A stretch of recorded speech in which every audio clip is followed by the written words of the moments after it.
this evening, the man you came here to see. Are you ready? One person in the back, yes. Please welcome Glen Longwell.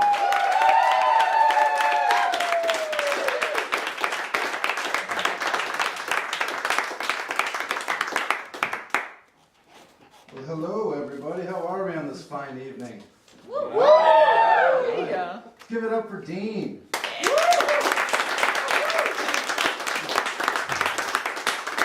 Hosting the shit out of this thing, right? Give it up for Dan and for Steve, too. They were great.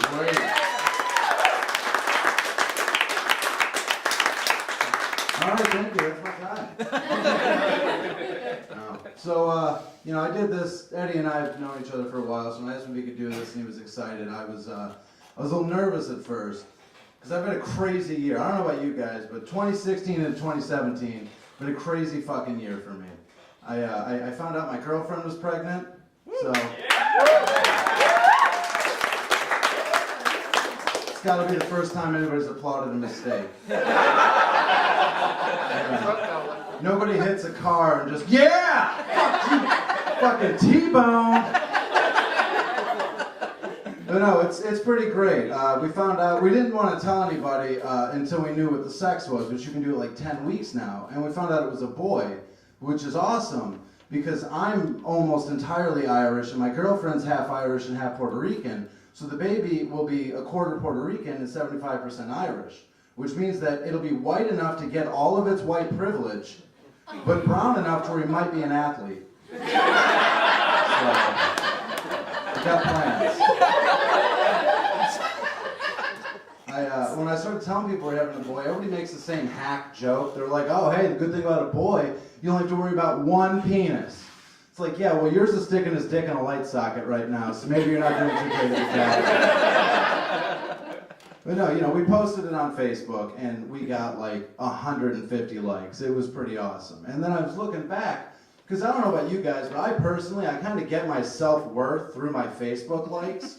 And it's like, I get 100 for my kid, I get 75 for my dog, but when I tell the Facebook community, hey everybody, haven't done heroin in 6 years, I get one comment, and it's from my mother. She says, you haven't been able to stick with anything, have you? That's why you were a C-section baby. I was like, damn, Mom, it's harsh. No, it's been a crazy year though. Like I said, I had the same job for like 6 years, and then I got fired like that over something crazy.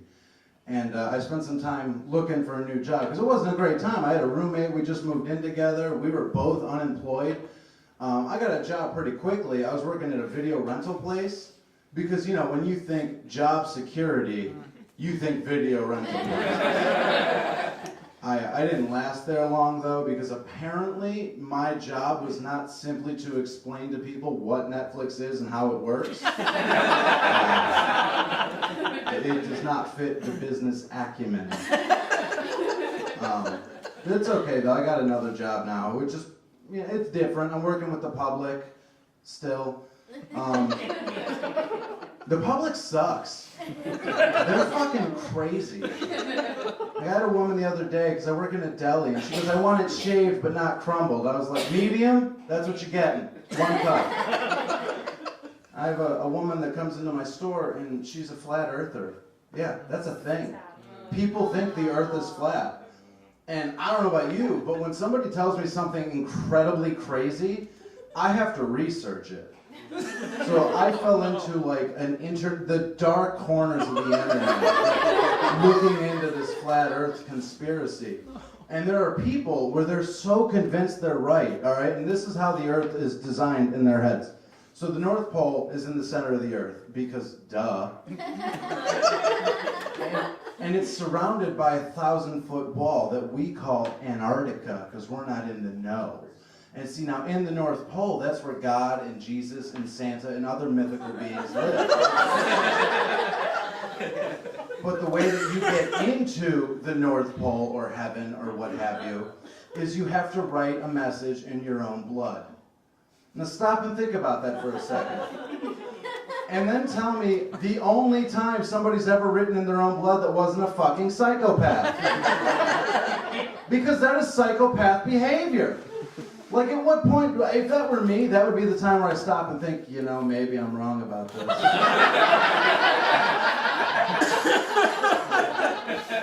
This is a pretty big commitment for something that's pretty much been proven false. I don't think I want to go down this path anymore. No, I'm pretty excited though. There's some big things up on the way for me. I'm back in school now, which is great. I'm not very good at it, but I'm doing it. But when I was living with my old roommate, he had a 4-year-old son, all right? And 4-year-olds are just the weirdest kind of kid because they're old enough to notice that things aren't working right, things are amiss. But they're not old enough to realize that maybe you should keep that thought to yourself. So when I lost my job, he and his dad and I are unemployed at the same time, and he says, "Dad, how come Glenn wakes up at 3 in the afternoon every day?" And it's like, "Hey Brandon, how about you stop judging people, you little fucker?" And he says, "Hey Dad, how come Glenn has so much chest hair?" And Adam, my roommate, goes, "Well, because Glenn's a man, buddy." And then he says, "Well, how come you don't have any?" Just like, you just got owned by your son, right? But the one thing 4-year-olds are great at, well, 2 things really. 1, they love arts and crafts. And 2, they will pass a drug test. And that's good when you're looking for a job. So, I'm on the job hunt, all right? I don't know about you, I don't know if you're aware of this, but Walgreens, they make you take a drug test. Have you ever been inside of a Walgreens? I know, it's a shocker. But you need to pass a drug test to get in there. So I'm thinking, hey, Brandon, let's play a game. I'm going to combine your 2 favorite things. And he goes, all right, what's the game? And I'm like, pee in this cup. And he goes, why? I'm like, shit, how did I not see that coming? So I tell him that the toilet's broken. He goes, okay. So he goes in there like most 4-year-olds does, and he's just peeing, hands on his hips, got the cup on the toilet seat. And he's like, am I doing a good job? The door's wide open so I can see him. You're killing it, buddy. I might go to prison, but you're doing a great job. Then he hands me the cup of pee, and then just for posterity's sake, flushes the toilet. I fixed it! I was like, nice job! So we go to his little arts and crafts section, and he's got these little tubes filled with glitter, right? And I noticed that the purple one is pretty much empty. So I'm like, the color of today is purple, and I dump all the glitter out, all right? And then I wash it out really thoroughly, and I take the lid off, and I wash it really thoroughly, and I get in there, and there's no fucking glitter left in this tube, all right? And then I put it on, the lid back on, and I put the pee in the lid, and I put it in the freezer, and I freeze it for a later date. Walgreens comes and says, hey, we need you to take a drug test. Now, just so we're all on the same page, there's no way I'm passing this drug test, because since I've lost my job, all I've done is smoked weed, Maverick 100s, and binge watch iZombie on Netflix. Like grown-ups do. So I take this little pee-filled container, I boiled it up to whatever temperature pee's supposed to be at. I had no idea, so I thought, hey, just to be safe, I'll put it in my man-bards. So I go to the drug test facility, and the woman looks at me and she goes, I need 20 milliliters. I can work with 15, but nothing less than that. I'm like, cool. So I dump the pee from the vial into the cup. It's 7. We have 2 problems. 1, I need to top it off, and my urine smells like bong water. 2, while I did a great job of washing the vial itself, forgot the lid. Oh. Yeah. So now we've got purple glitter in the bottom of my pee sample. I don't know how to explain that.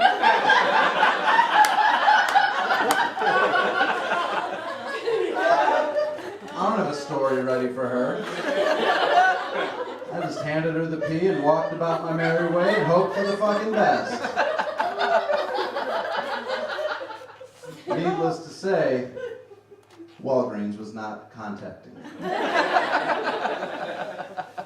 But it's okay, because I have a job now, and I mean, some of the perks are great. Like, I can drink all day and nobody says anything. Which is weird, because I always thought there was a lot of restrictions into driving a school bus. But there's not. I do a lot of reading articles, and the other day, I gotta backtrack this a little bit. So you know how like people put like cute little phrases on things, you know? So the other day I'm driving, and this coffin dodger of a woman hits my car with her black Buick, and that's relevant because I drive a white Kia. And she gets out and she goes, "Oh, it's fine. We just traded paint." No, we did not just trade. You just fucking hit my car. I did not approve of this trade. That's like if the Cavs were like, "Hey, we'll trade you LeBron James for a third-round draft pick. Let's do that. That seems fair, right?" No, not what I fucking wanted today. So I'm at the body shop and I read articles like a fiend while I'm waiting, and they have a vintage 2012 copy of, I don't know, Teen Magazine or some shit. And it says in there's an article about Taylor Swift. I'm gonna read me about some T Swift now, come on. And it says Taylor loves surprises. Bullshit. I have been tweeting this girl dick pics of myself for 5 years. What is a bigger surprise than an unsolicited dick pic, I ask you? Nothing. And all that I've had to do is create new Twitters because she keeps blocking that one. Lying bitch. And then there's an article about Miley Cyrus. It says, "What happened to Miley?" And it's got a picture of her as Hannah Montana next to her, like almost naked in that Wrecking Ball music video. It's like, what do you mean what happened to her? Her dad sold her to the Disney Channel because he's a terrible person. Like Billy Ray, maybe we shouldn't worry about your achy breaky heart, and let's switch that with your okey brokey hum, okay? Let's try that. No, it's life's crazy, man. This is a crazy time we live in. Because I remember when President Palpatine Trump was elected, and my roommate looks at me and he goes, "Glenn, we need to get a gun." I was like, "Adam, we can't afford a gun." And that's soul crushing when you realize you're not even self-sufficient enough to kill yourself.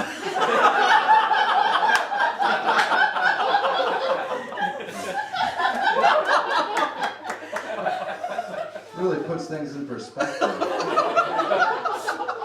But then you've got people that they love the president, and I don't really care. He wears a dead bird on his head. But he has this plan to stop ISIS, all right? And for any of you who don't know, it's every male between the ages of 18 and 30, you're military eligible, and we're going to use you. And I don't like that plan for a couple reasons. One, that's me. I'm between 18 and 30. I don't like guns. I wasn't cut out for the army. I hate them. I think they're bad. Two, I don't fucking like the heat. I live in Ohio. That's not a mistake. And people came from Ireland. I sneeze at the sun. I will get my whole platoon killed out there because I won't be able to stop sneezing. I will literally trade every national secret I'm privy to for an hour of air conditioning and Netflix.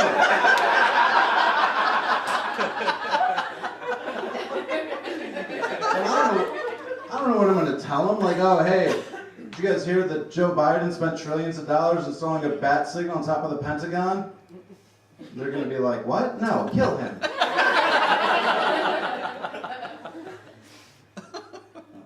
But yeah, no, I was at a family reunion, and they're huge Trump supporters. They're all very, very religious people, which really came to be obvious when I saw my Aunt Goldie. She's like 1,000, and she said, "Oh, hey, Glenn." I was like, "Hey, Aunt Goldie." She goes, "You still reading those devil worshiper books I caught you reading when you were 10? I was like, "Well, no, they don't make any more Harry Potter books."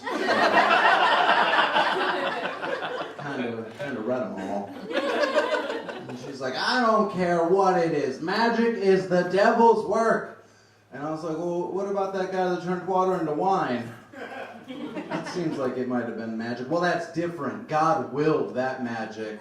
"Oh, that seems like a convenient fucking loophole." But and that was a crazy family reunion, all right? Because then I have a cousin who she came out. She said, "Everybody, I'm gay." And I don't know why she did it there. That was a poor planning. And her father, my uncle, goes, "I bet she could eat pussy better than all of us." And I I don't know what's worse, the fact that he made that joke about his daughter, or the fact that it took her coming out of the closet before he gave her credit for anything. It's just terrible. And half of my family, they're what you call preachers. Because to be a preacher in Virginia/West Virginia, all you really have to have done is read the Bible. King James is preferred, but it's not a necessity. And they like to argue. So I had one that was telling me, well, Jesus walked on water because he turned the water into a solid. I was like, okay. But then he got argued with from his brother, my other uncle, says, no, Jesus turned himself into a liquid. And so they're arguing over the chemistry of this. And I thought that was amazing that these two people who refuse science were using it to confirm their own life points. But then again, they don't know anything about chemistry, and they still cook meth for a living. So, really, what the fuck do I know? But I don't know if you guys, you guys all have a one-upper in the family, I'm sure. Everybody know what I'm talking about here? All right, so I have a cousin named Kristen. So when I told everybody, hey, I'm going back to school to help support, my future wife and child, and Kristen's like, oh, that's great. I just graduated college, and I'm going to go work for the CDC and save children's lives. Fuck you about that. And I'm like, all right, so she's clearly the success story in the family. I think I got the fuck up locked down. All right, I lost my career. I do this. This is not a respected art form. But then she fucking one-ups me again. Oh, yeah, that's cool, Glenn. I joined a sex voyeurism club. Now, for those of you not in the know, that's where two people fuck and one watches. What? Yeah. So basically what I'm getting at is fuck Kristen. Maybe I'll watch. I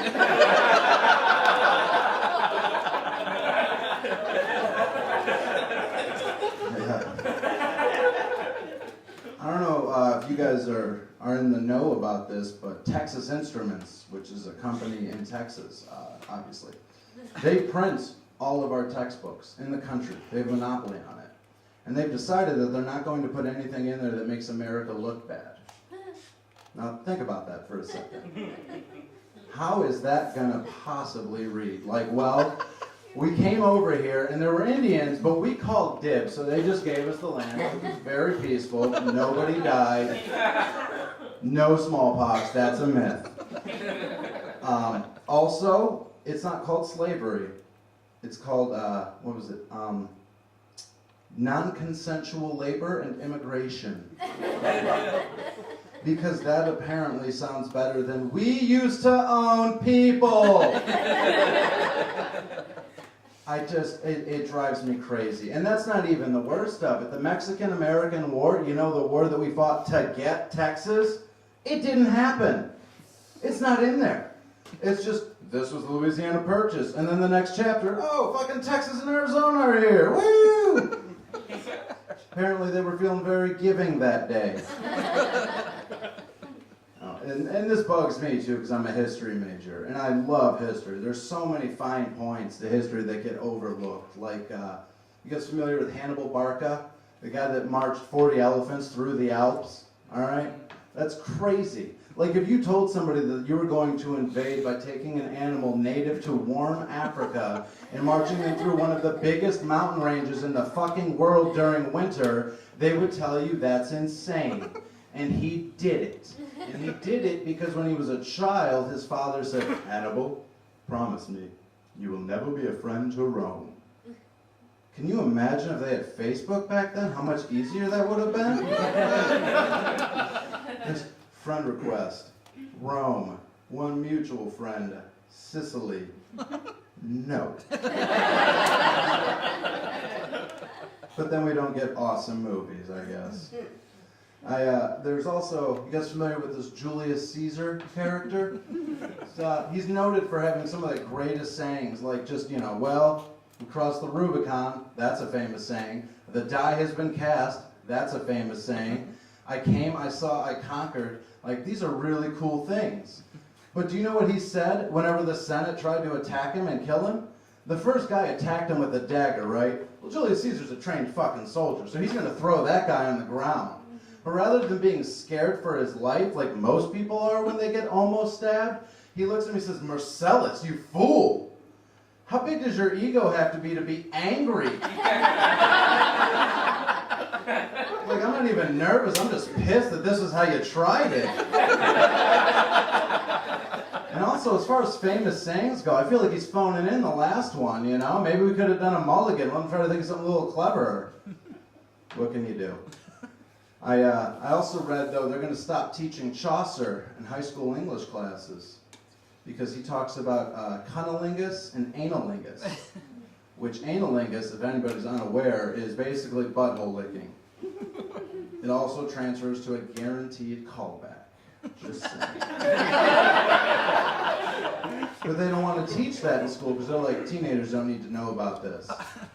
I, however, am of the opposite school of thought, and that is exactly when they need to learn about it, because otherwise, then you're letting your daughters graduate high school and she's never had cunnilingus or analingus performed, and then some scumbag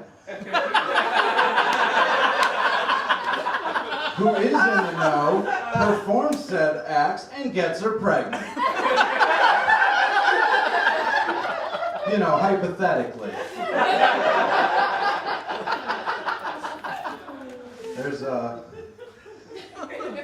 There's a lot of big movements going on. Anybody here like raspberry flavored things, like raspberry tea? I love pure leaf raspberry flavor. You guys know what I'm talking about? Hell yeah.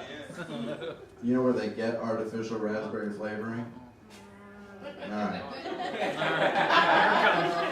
So first of all, let me tell you guys this. I worked in a grocery store. Raspberries are $1.40 a pound. Just maybe try getting me some fucking raspberries. But no, Lipton, and we're gonna say Lipton, they're not the only ones that did this. There's a whole board meeting. They're like, guys, we are spending too much on raspberries. What do we do? And some guy raises his hand and he says, well, if you didn't know, there's a little gland inside of the sphincter of a beaver that can make the flavors raspberry and vanilla. They're like, Mike, how do you know this? Well, brace yourselves, guys. It's a game changer, all right? So took the kids camping, like you do. And I don't want to point fingers, but somebody, my wife, forgot the sandwiches. So the kids and I are getting a little peckish, and I realized that beavers are very easy to trap, and all you have to do is club them, and they die. Well, we started eating them, and I started with the asshole, like you do. And I was overwhelmed with the flavors of raspberry and vanilla. And then they were like, yeah, no, Mike's making a lot of sense. And what's scary is that, okay, one crazy son of a bitch can propose said idea, but other people had to approve it. Like, that's Donald Trump's America, people. Beaver assholes in your teeth.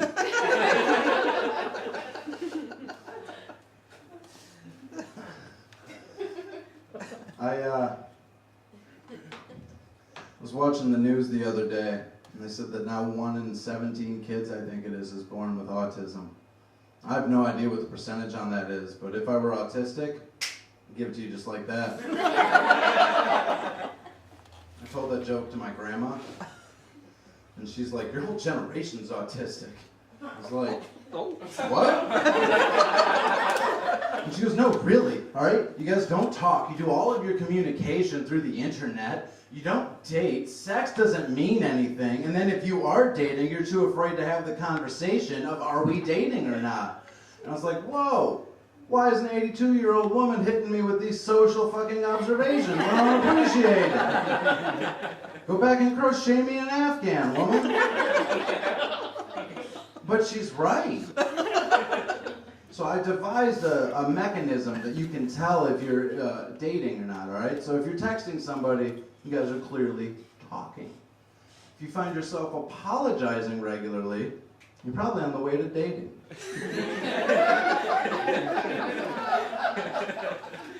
If you perform analingus,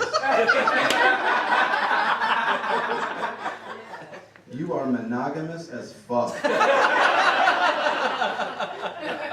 That's just how that is. I love that joke. I got yelled at one time when I told it. They're like, people are eating here. And I was like, they're eating in the joke.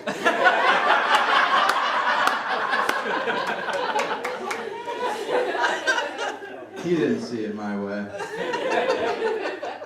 Oh, it's crazy though right now. Seriously, trying to find somebody that loves you for you and that you can be with. Like, has anybody ever here done Tinder? Everybody been? All right, so I'm the only one.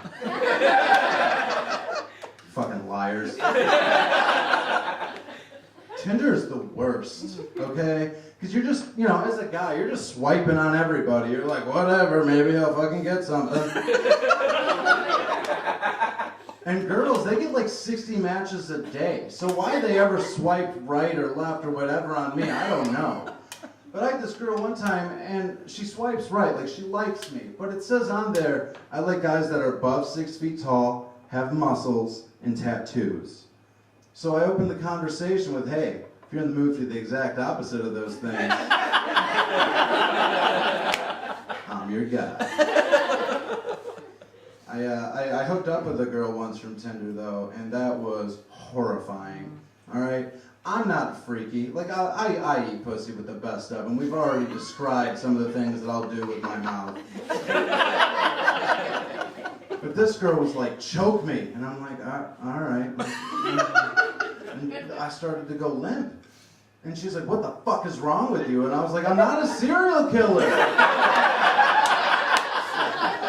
I don't know what you want from me. And she's like, slap my tits.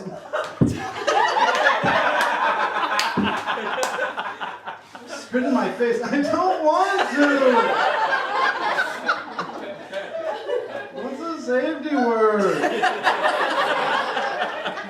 She's like, what do you do? And I was like, look, my system of having sex is very plain, all right? I get hard. You ride me until you come, and then I come, and sometimes it's not in that order.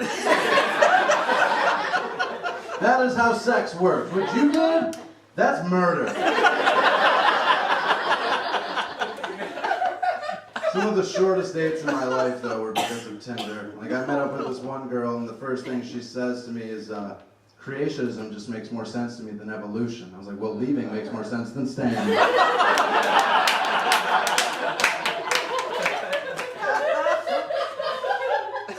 had a girl, she's like, well, I originally swiped right, but then I looked at your pictures, and they're all of you and your dog, and I hate dogs. And I was like, you're a bad person. You're going to hell. And I'm not sorry this didn't work out. Especially because that was like right after I had to put my dog down. It was tragic. Yeah, thank you. I had to spend $200. There are many members of House Longwell that I would pay $200 to have put down. Bandit was not on that list. And, but he left me with some great memories. I mean, he was alive for 13 years, so it's impossible not to. He was a bed hog. He was awesome. He loved pets. He chased rabbits.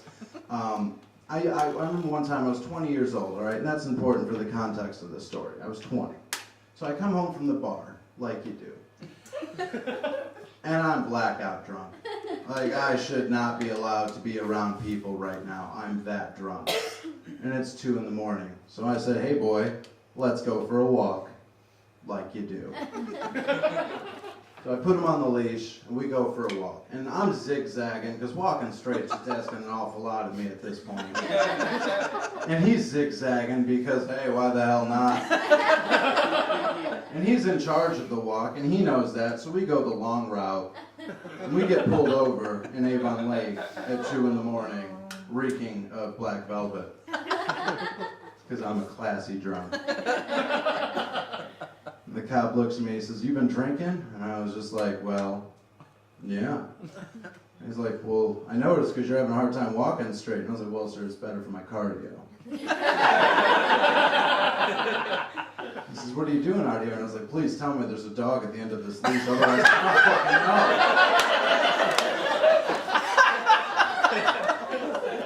know. He says, no, there is. I was like, okay, cool. Then I'm walking the dog. He says, you mind emptying your pockets? And I was like, kinda. He says, I'm not talking to you. I'm talking to the dog. I was like, whoa, sir, just because he's a black lab does not mean you can tread on his rights like this. But I found out after we passed inspection that he had a kilo of coke in his asshole, so I guess we were both a little wrong. And I told that story to a girl on a date, and she goes, you know, you've been talking for 20 minutes about your dog. And I was like, well, maybe you should try to go 15 minutes without criticizing me, and you'll be the subject of a story. But no, dogs are great, and as I told you, history is great, and there's not very many moments where they intersect, but there is one, all right? Now, for anybody familiar with the Catholic Church, they're filled with redundancies. They say, at one point, they said, dogs aren't allowed to be saints, even if they already are. And I can see none of you know what I'm talking about, and that's because you're bad people. It's okay, though, because I have an unlimited amount of time, and I'm going to tell you the story. So transport yourself to 13th century France. It's warm, it's muggy. There's a French knight. He says, hey, I'm going to go hunting. Ginford, watch my son, because dogs make the best sitters. So he goes out hunting, and he has a grand old fucking time. He comes back, he's got his crossbow, and he notices that Ginford has blood on his muzzle. So without thought, because he just assumes that the dog killed his baby, he shoots a crossbow right in the dog's heart. Because dogs also make the best scapegoats, as any child who has not done their homework the night before will tell you. Then he sees, though, that there's a dead snake at the foot of the baby's bed, and that the dog actually saved his baby. So now the knight is heartbroken, and he gives him a proper burial. He puts him out in his lands, he plants an oak tree. The oak tree grows big and strong, way bigger and stronger than it should have. Within like 10 years, though, you're looking at a massive fucking tree. And the peasants are like, oh my God, this is the protector of children. And they dub him St. Ginford. And they take sick babies there, and they're healed. And all these miracles are performed at this burial site. Well, the Catholic Church gets wind of this. So they send a Franciscan friar. And then the friar goes up there and he says, no, no, no, no. Dogs can't be saints. They don't have souls. But this dog's soul is burning in hell because he's a heretic. Luckily, 21st century Pope Francis has seen the animated classic and has in fact confirmed that all dogs go to heaven too. Blessed St. Ginford.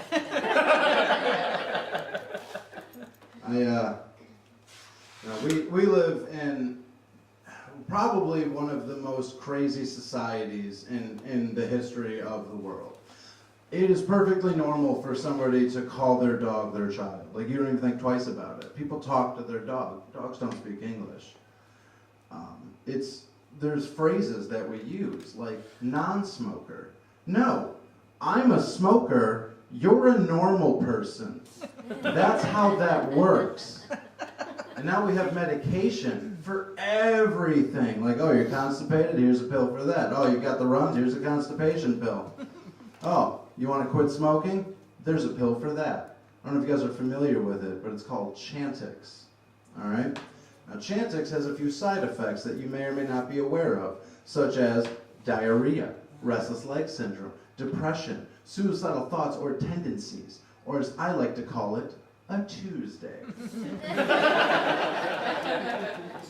But I can tell you that these are not made up fucking warnings. My mom took Chantix, and she called me one day, and she says, Glenn, I'm gonna do it. I'm gonna kill myself. I was like, Mom, don't. I will not get the insurance money if it's a suicide. And she hung up. So now, I have to change my plans and go check on her and make it look like it was an accident, also known as Plan B. Which coincidentally is the most expensive breakfast I ever bought a girl. But back to the story at hand. And this is why they say it's selfish. Luckily, though, she didn't kill herself. She talked herself out of it, and she's still alive and tormenting me in my life. So it's okay. She still smokes 2 packs a day, too, so I don't know. Maybe Chantix doesn't work for shit. The fuck do I know? But no, I started off this year single, and I was like really in a bad place. And then I started dating somebody. Well, I wasn't sure if we were dating at first, so I licked her butthole.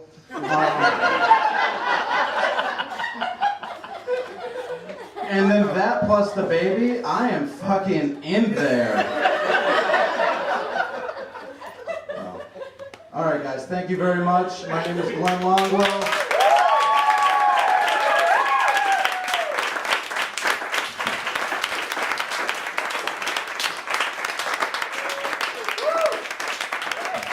Keep it going for Glen, everybody.